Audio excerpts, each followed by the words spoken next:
आज के इस वीडियो में झारखंड के प्रमुख योजनाएं महत्वपूर्ण क्वेश्चन आंसर देखेंगे जो कि इम्पॉर्टेंट है। यहाँ पे 30 एमसीक्यू आप जरूर देखिए। जेएसएससी फील्ड वर्कर यानी क्षेत्रीय कार्यकर्ता, कक्षपाल और जेएसएससी के और जेपीएससी के दूसरे एग्जामों के लिए इम्पॉर्टेंट होगा। तो हम लोग अच्छे से यहाँ पे रिवीजन करेंगे। पहला प्रश्न आपका है और ये करेंट अफेयर का भी आपका जो है अंतर्गत आएगा। करेंट अफेयर झारखंड का बहुत अच्छे से कंप्लीट हम लोग कर रहे हैं। ये आपका एक स्टैटिक और करंट दोनों है। ये योजना पॉलिसी किसी भी एग्जाम में आप बैठिए, योजना से क्वेश्चन पूछे जाते हैं, पॉलिसी से। ये योजना है यानी स्कीम है।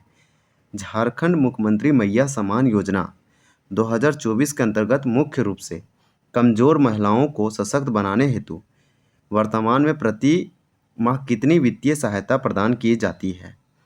अगर वन का हम राइट आंसर बात करें तो आंसर सी हो जाएगा आपका। अभी जो है 2500 यानी कि 2500 रुपया हेमंत सोरेन के द्वारा दिया जा रहा है मुख्यमंत्री मैया समान योजना के अंतर्गत। इसमें 18 वर्ष से लेकर 50 वर्ष इसमें पात्रता रखा गया है। 2023 ये वाला जो है 2024 में ही लॉन्च किया गया था। सबसे पहले ये जो है चंपई सोरेन के द्वारा है, लेकिन कुछ मॉडिफाई करके फिर से इसको जैसे पेश किया गया। पहले इसमें 1000 दिया जाता था, आप जानते हैं, और इसमें का जो एज रखा गया था 21 वर्ष से 49 वर्ष तक रखा गया था। अभी जो है 2500 मिलता है, यानी एक साल में 30,000 जो है दिया जाता है। मोस्ट इंपॉर्टेंट होगा ये वाला, आप जो है ज़रूर याद रखिए। किस लिए दिया जाता है? तो आर्थिक रूप से यानी इकोनॉमिक जो कमज़ोर हैं महिलाएं, उनके सशक्ति एम्पावरमेंट के लिए दिया जाता है और हर माह दिया जाता है। ये एक फाइनेंशियल असिस्टेंट है। तो इस प्रकार से मुख्यमंत्री मैया समान योजना आपका आंसर सी हो जाएगा। अब हम लोग का नेक्स्ट प्रश्न है कि झारखंड मुख्यमंत्री मैया समान योजना 2024 के अंतर्गत पात्रता निर्धारित करते समय निम्न में से कौन सी शर्त आवश्यक नहीं है। तो महिलाओं की आयु 18 से 50 वर्ष के बीच हो, एकदम ये शर्त है, अनिवार्य है। इसी प्रकार से परिवार की वार्षिक आय 8 लाख रुपये से कम हो। ये भी आप बोल सकते हैं कि मुख्यमंत्री मैया समान योजना 2024 के अंतर्गत एलिजिबिलिटी या फिर पात्रता निर्धारित करते समय ये जो है शर्त आवश्यक है। ये बोल रहा है कौन सा आवश्यक शर्त नहीं है। तो 2 का आंसर सी होगा। परिवार का कोई भी सदस्य अनिवार्य रूप से सरकारी नौकरी में हो। तो नौकरी में हो नहीं, नौकरी में नहीं होना चाहिए। अगर नौकरी में रहेगा तो मुख्यमंत्री मैया समान योजना नहीं दिया जाएगा।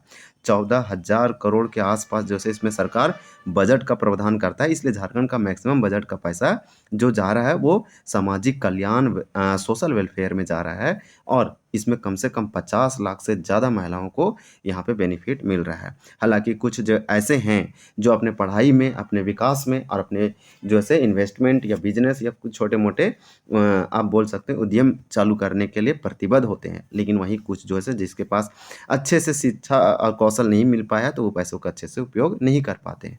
हालांकि सरकार को ज़्यादा शिक्षा पे ध्यान देना चाहिए। ये फ्री बीज एक स्कीम है। झारखंड बोलता है सरकार कि यह तो एक महिलाओं को एम्पावरमेंट करने वाली योजना है। तो महिला झारखंड राज्य की मूल निवासी हो। तो इसमें अगर हम बता दें आपको कि मुख्यमंत्री मैया समान योजना की अगर बात करें तो ये महिला जो है इस महिला को दिया जाएगा कि झारखंड की जो मूल निवासी हो उसको दिया जाएगा। 18 से 50 वर्ष के बीच का होना चाहिए।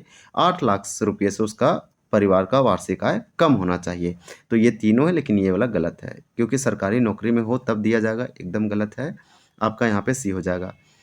झारखंड मुख्यमंत्री मैया समान योजना 2024 के अंतर्गत लाभ प्राप्त करने के लिए निम्न में से कौन सा दस्तावेज अनिवार्य माना गया है। तो सबसे मेन डॉक्यूमेंट जो है वो आपका राशन कार्ड है। राशन कार्ड के थ्रू ही दिया जाएगा। तो मैया जो आपका सम्मान है, मुख्यमंत्री मैया समान योजना, अगर लाभ लेना है तो आपका सबसे मेन राशन कार्ड है। अब हम लोग नेक्स्ट देखते हैं। शिशु देखभाल अवकाश योजना जो 6 मई 2024 को आया, इसके अंतर्गत महिला कर्मचारियों को अपने बच्चों की देखभाल हेतु अधिकतम कितने दिनों की अवकाश यानी छुट्टी प्रदान किया जाता है। एक मोस्ट और लेटेस्ट आपका योजना है। 4 का राइट आंसर आपका सी हो जाएगा, 730 दिन। ये वाला आप याद रखिए। यहाँ पे आपका 7 हो जाएगा, 730। अब हम लोग का अगला प्रश्न है कि शिशु देखभाल अवकाश योजना 2024 की एक महत्वपूर्ण विशेषता के अनुसार महिलाओं के अतिरिक्त निम्न में से किसे इस योजना का लाभ प्रदान किया जा सकता है। तो यहाँ पे आपका जो है 5 का राइट आंसर सी हो जाएगा। देखिए, तलाकशुदा या एकल पुरुष यानी सिंगल फादर जो अकेले बच्चे की देखभाल कर रहे हो। तो ये वाला जो है आपका राइट आंसर हो जाएगा। मातृत्व प्रसुविधा योजना के अंतर्गत महिला श्रमिकों को प्रसव के समय दी जाने वाली आर्थिक सहायता की अधिकतम सीमा क्या निर्धारित की गई है। 6 का आंसर सी होगा 15,000 रुपया, यानी कि यहाँ पे आप याद रखिए आपका राइट आंसर सी हो जाएगा 15,000। इसी प्रकार से आपका अगला प्रश्न है कि मुख्यमंत्री निराश्रित महिला सम्मान पेंशन योजना के अंतर्गत निराश्रित महिलाओं को प्रति माह कितनी राशि डीबीटी यानी कि डीबीटी जिसको बोलेंगे डायरेक्ट बेनिफिट ट्रांसफ़र के माध्यम से प्रदान की जाती है। 7 का राइट आंसर यहाँ पे आपका जो है हो जाएगा बी राइट आंसर 1,000 रुपये यानी 1000। इसे याद रखिए। ये आपका जो है किसको दिया जाता है तो निराश्रित महिलाओं को दिया जाता है, हर माह दिया जाता है डीबीटी के माध्यम से मुख्यमंत्री निराश्रित महिला सम्मान पेंशन योजना के अंतर्गत 1,000 रुपया याद रखिए। सावित्रीबाई फुले किशोरी समृद्धि योजना 2022 के अंतर्गत कक्षा 10वीं से 12वीं में नामांकन कराने पर बालिकाओं को प्रति कक्ष कितनी सहायता राशि प्रदान की जाती है। आपको बता दें कि सावित्रीबाई फुले किशोरी समृद्धि योजना ये जो है इम्पॉर्टेंट होगा, सुकन्या समृद्धि योजना के अंतर्गत आया। इसे जो है 2019 में रघुवर सरकार के द्वारा लॉन्च किया गया था गिरिडीह से, फिर बाद में इसे जो है हेमंत सोरेन फिर से नाम चेंज करके लाएँ सावित्रीबाई फुले किशोरी समृद्धि योजना। आप जानते हैं मोस्ट इम्पॉर्टेंट है, इसमें 40,000 रुपया दिया जाता है। ये पढ़ाई लिखाई के लिए आप जानते हैं एजुकेशन के लिए एक अच्छा है। तो 10वीं से 12वीं में नामांकन एडमिशन कराने पर बालिकाओं को कितना जो है पैसा दिया जाएगा, प्रति कक्ष बोला जा रहा है। तो इस प्रकार से 8 का यहाँ पे आपका 5,000 हो जाएगा, यानी कि उसका 10 में भी 5,000 दिया जाएगा, 12 में भी 5,000 दिया जाएगा और 11 में भी एडमिशन लेने पर 5,000 दिया जाएगा। 8 क्लास में उसे जो है 25 यानी कि 2,500 दिया जाएगा, फिर क्लास 9 में 2,500 दिया जाएगा। इस तरह से आप याद रखिए।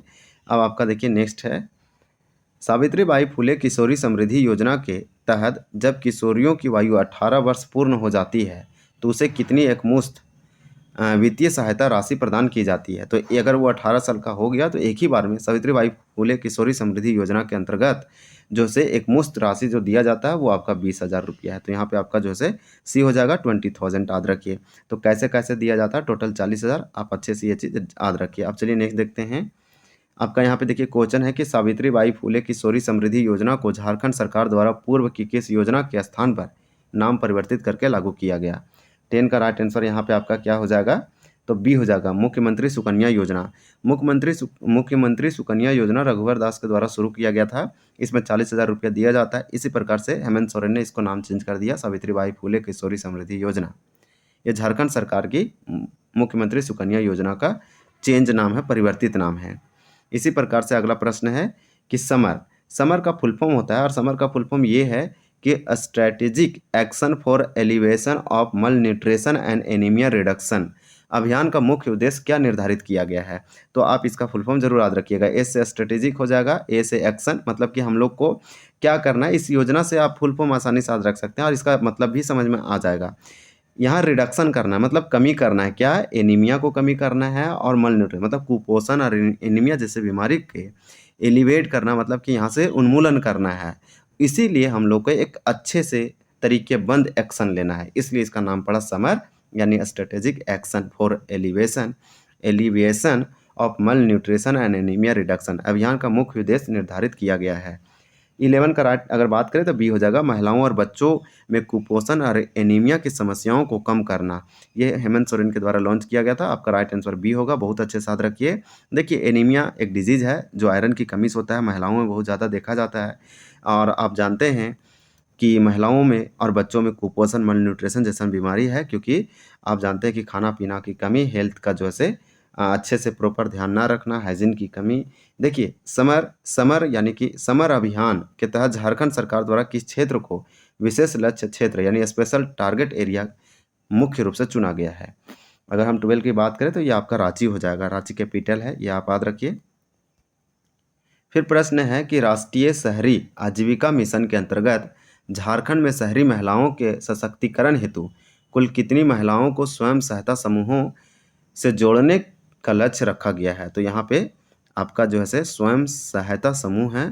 तो इस प्रकार से आपका 13 का राइट आंसर यहाँ पे सी हो जाएगा 3 लाख महिलाएं। ये राष्ट्रीय शहरी आजीविका मिशन के अंतर्गत झारखंड में शहरी महिलाओं के सशक्तिकरण हेतु यहाँ जो है SHG में जोड़ने का प्रावधान है, कितने 3 लाख। अब आपका अगला प्रश्न है कि आजीविका संवर्धन हुनर अभियान जिसे आशा कहते हैं, आशा के अंतर्गत और आशा का फुल फॉर्म भी आप याद रखिए। अंतर्गत ग्रामीण महिलाओं को सशक्त बनाने के लिए कुल कितनी महिलाओं को लाभ पहुंचाने का प्रमुख लक्ष्य निर्धारित किया गया? तो 14 का राइट आंसर आपका सी हो जाएगा। 46.8 लाख महिलाओं को जो है यहाँ पे लाभ पहुंचाया जाएगा, ये इसका लक्ष्य ऑब्जेक्टिव है। आजीविका संवर्धन हुनर अभियान आशा का मुख्य उद्देश्य क्या है? तो इसका मुख्य उद्देश्य है कि स्थानीय संसाधनों के माध्यम से महिलाओं के लिए आजीविका यानी लाइवलीहुड और रोजगार के अवसर सृजित करना। तो आपका राइट आंसर बी होगा। अब आपका अगला प्रश्न है कि प्लास ब्रांड, तो प्लास ब्रांड योजना 2020 में आया था। इसका मुख्य उद्देश्य स्वयं सहायता समूहों के ग्रामीण महिलाओं को संदर्भ में क्या है? तो इसका मुख्य अगर हम बात करें प्लास ब्रांड योजना जो कि 2020 में आया है, तो इसका मुख्य उद्देश्य क्या है? इसका मुख्य उद्देश्य है कि महिलाओं द्वारा निर्मित जो भी महिला अपने सामान प्रोडक्ट बना रही है, उत्पादन कर रही है, मैन्युफैक्चर कर रही है, स्थानीय उत्पादों की ब्रांडिंग करके उसे बड़े बाज़ारों से जोड़ना। तो लोकल जो होते हैं एमएसएमई, समझिए उन महिलाओं को जो उत्पाद है, जो उसका हथकरघा हैंडीक्राफ्ट है, जो भी हैंडलूम है, जो बना प्रोडक्ट है, उसे इंटरनेशनल या फिर बड़े बड़े मार्केटों में जोड़ना। आशा या ब्रांड यहाँ पे रखेंगे प्लास ब्रांड। अब आपका देखिए कि प्लास ब्रांड योजना 2020 को संचालित करने वाला राज्य का नोडल विभाग कौन सा है? तो 17 का राइट आंसर आपका सी हो जाएगा, ग्रामीण विकास विभाग। ग्रामीण विकास विभाग कहने का मतलब rural development department, right answer B होगा। इसी प्रकार से नेक्स्ट है कि फूलो झानो आशीर्वाद योजना 2020 में आया है। तो 2020 में फूलो झानो आशीर्वाद योजना, जो कि फूलो झानो कौन थी? तो आपको बता दें कि 1855-56 में संथाल विद्रोह यानी हुल विद्रोह, सिद्धू कान्हू फूलो झानो और उसकी बहन सिद्धू कान्हू और आपका चांद भैरव, वो चारों का बहन फूलो झानो, इनके द्वारा भी इसमें पार्टिसिपेट किया गया था, बढ़ चढ़ के हिस्सा लिए थे। तो आप बोल सकते हैं कि इसी जनजातीय विद्रोह का ये एक स्वतंत्रता सेनानी है, इस तरह से आप बोल सकते हैं। तो आदिवासी आंदोलन में पार्टिसिपेट किया है, तो इस प्रकार से इन्हीं के नाम पर ये रखा गया, उन्हें सम्मानित करने के लिए। तो किन महिलाओं को वैकल्पिक और सम्मानजनक आजीविका यानी अल्टरनेटिव लाइवलीहुड से जोड़ने का लक्ष्य रखा गया है?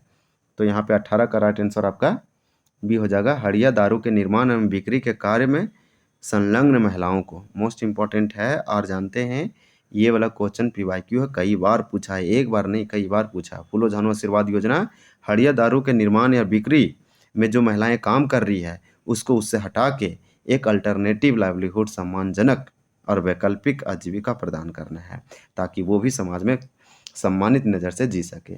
महिला अंचल संपत्ति योजना 2017 यानी जिसे वर्तमान में बंद कर दिया गया है, ये के तहत महिलाओं के नाम पर कितने रुपये तक की अंचल संपत्ति की रजिस्ट्री और लेन देन पर मात्र 1 रुपये की स्टाम्प ड्यूटी लगती थी? तो यहाँ पे हो जाएगा 50 लाख रुपये तक का। सी आंसर आपका हो जाएगा। तेजस्विनी योजना, ये भी मोस्ट इम्पॉर्टेंट है। 8 मार्च 2017, 8 मार्च को क्यों लॉन्च किया गया? 8 मार्च को इंटरनेशनल वुमेन्स डे, अंतर्राष्ट्रीय महिला दिवस मनाया जाता है, इसलिए 8 मार्च 2017 को रघुवर दास के द्वारा तेजस्विनी योजना विश्व बैंक के सहयोग से किस वायु वर्ग की किशोरियों और युवतियों को कौशल प्रशिक्षण स्किल ट्रेनिंग प्रदान किया जाता है? तो क्वेश्चन में ही सब कुछ छिपा हुआ है।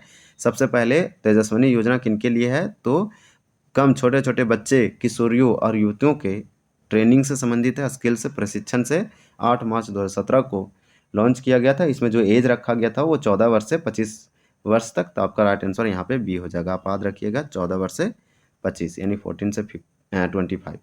तेजस्विनी योजना के संबंध में निम्नलिखित में से कौन सा कथन पूरी तरह से सत्य है जो कि इसकी संचालन व्यवस्था को दर्शाता है? तो यह योजना विश्व बैंक यानी वर्ल्ड बैंक के सहयोग से संचालित थी, वर्तमान में इसे बंद कर दिया गया है। झारखंड के 17 जिलों में 17 जगहों पर चलाया जा रहा था। मुख्यमंत्री जननी स्वास्थ्य सुरक्षा योजना का मुख्य उद्देश्य राज्य में किस व्यवस्था को बढ़ावा देना है? तो अगर हम बढ़ावा की बात करें तो संस्थागत प्रसव यानी कि इंस्टीट्यूशनल डिलीवरी को बढ़ावा देना, जिससे माता शिशु सुरक्षित रहे। तो आपका यहाँ पे राइट आंसर हो जाएगा भी, नाम है मुख्यमंत्री जननी स्वास्थ्य सुरक्षा योजना। देखिए ममता वाहन योजना का मुख्य उद्देश्य ग्रामीण क्षेत्रों की गर्भवती महिलाओं को कौन सी महत्वपूर्ण सेवा समय पर जो है सुनिश्चित करना है? 23 की अगर बात करें तो ये होगा कि प्रसव कि पीड़ा के समय अस्पताल तक सुरक्षित और त्वरित वाहन और एम्बुलेंस सेवा प्रदान करना। तो आपका राइट आंसर ये होगा। योजना से क्वेश्चन पूछे जाते हैं, हालांकि और भी लेटेस्ट हम लोग योजना का वीडियो लाएंगे और करेंगे। झारखंड में संचालित ममता वाहन योजना, इसका मुख्य रूप से किस संचालन मॉडल पर आधारित होकर कार्य करती है? 24 का राइट आंसर सी होगा, पूर्ण निजी मॉडल, जिसे प्राइवेट मॉडल कहते हैं। यहाँ पे 24 है, ये वाला नहीं होगा, क्योंकि ये बताया जा रहा है ममता वाहन योजना और मुख्य रूप से संचालन मॉडल जो है ये झारखंड में पीपी यानी ट्रिपल पी मॉडल है। ट्रिपल पी मतलब public private partnership model. Most important होगा, ट्रिपल पी का फुल फॉर्म भी याद रखिए, पब्लिक प्राइवेट पार्टनरशिप, यानी सरकार और निजी जो से भागीदारी रूप से चलाया जा रहा है। मेरी बेटी मेरी पहचान योजना 2016 के अंतर्गत बेटियों को सामाजिक सम्मान और पहचान दिलाने के लिए कौन सी अनूठी पहल शुरू की गई थी? मेरी बेटी मेरी पहचान योजना 2016 में आया। आपको बता दें 25 का आंसर भी हो जाएगा कि घर के मुख्य दरवाजे के नेम प्लेट पर बेटी और उसकी माँ का नाम अंकित करना, ताकि बेटियों को समाज में सम्मान और पहचान मिल सके, इसलिए घर के आगे प्लेट में नाम उनका होना चाहिए। वाल्मीकि योजना से संबंधित जेपीएससी में अभी रिसेंट में क्वेश्चन पूछा। देखिए वाल्मीकि छात्रवृत्ति योजना के अंतर्गत दिव्यांग और अनाथ छात्र छात्राओं को उच्च और तकनीकी शिक्षा के लिए अधिकतम कितनी ट्यूशन फीस सहायता प्रदान की जाती है? तो ये आपसे सी हो जाएगा 10,000। आपका 10,000 नहीं होगा, यहाँ पे 1,000 रुपया होगा। इसी प्रकार से नेक्स्ट देखते हैं कि झारखंड सीएम फेलोशिप योजना 11 अगस्त 2023 को आया। इसके अंतर्गत राज्य के मेधावी छात्रों को मुख्य रूप से किस स्तर की उच्च शिक्षा प्राप्त करने के लिए विशेष वित्तीय सहायता यानी अवसर दिया जाता है? तो ये सी होगा, एमफिल और पीएचडी स्तर के उच्च शोध शिक्षा के लिए। अब आपका नेक्स्ट है कि झारखंड सीएम फेलोशिप योजना 2023 के अंतर्गत राज्य के शोधार्थियों को देश से बाहर कुल कितने प्रतिष्ठित विदेशी विश्वविद्यालयों में प्रवेश और शोध का अवसर प्रदान करने की व्यवस्था की गई है? तो 28 का आपका सी हो जाएगा, 100 यानी कि 100 विदेशी विश्वविद्यालय। गुरुजी स्टूडेंट क्रेडिट कार्ड योजना यानी 15 नवंबर 2022 को आता है गुरुजी क्रेडिट कार्ड योजना। आप जानते हैं शिबू सोरेन के नाम पर रखा गया। इसके अंतर्गत उच्च शिक्षा प्राप्त करने के इच्छुक छात्रों को अधिकतम कितनी राशि तक का शैक्षणिक ऋण यानी एजुकेशनल लोन उपलब्ध कराया जाता है? ये आप हेमंत सोरेन के द्वारा लॉन्च किया गया था 15 नवंबर 2022 को, जब झारखंड का स्थापना मनाया जा रहा था। इसके लिए राष्ट्रपति द्रौपदी मुर्मू आई थी। आपको बता दें कि यहाँ 29 का राइट आंसर आपका सी हो जाएगा। 15 लाख रुपया दिया जाता बहुत कम इंटरेस्ट में। नेक्स्ट हम लोग देखते हैं, गुरुजी स्टूडेंट क्रेडिट कार्ड योजना 2022 के नियमानुसार ऋण लेने वाले छात्रों को अपनी ईएमआई का भुगतान कब से प्रारंभ करना होता है? तो 30 का आंसर बी हो जाएगा, शैक्षणिक कोर्स पूरा होने की तिथि से ठीक 1 वर्ष के बाद यानी पश्चात। तो आपका राइट आंसर बी होगा। तो यहाँ पे टोटल हम लोग 30 प्रश्न देखे, इसमें 30 ही प्रश्न इधर हमारा आंसर दिया गया है, जो कि हम आपको बता दिए। हम लोग और भी लाएंगे और अच्छे से प्रैक्टिस और रिवीजन करेंगे। आप ये देखिए, किसी भी एग्जाम में आने वाला हो या अभी नहीं है, आप आराम से आप देख सकते हैं, तैयारी कर सकते हैं। ये आपको कभी भी हेल्प करेगा। एक करेंट का भी है और एक आपका जो से योजना है, तो ये कभी भी पूछा जा सकता है। आप जानते हैं कि जेपीएससी में यहाँ से जो से 6 से 8 क्वेश्चन के आसपास पूछा जाता है। हालांकि उसके सिलेबस में 5 क्वेश्चन मेंशन है, आपको बता दें। एक क्वेश्चन 2 मार्क्स का, तो 10 से 12 मार्क्स। तो इस प्रकार से ये वीडियो इंपॉर्टेंट है। वीडियो को एंड करते हैं। धन्यवाद।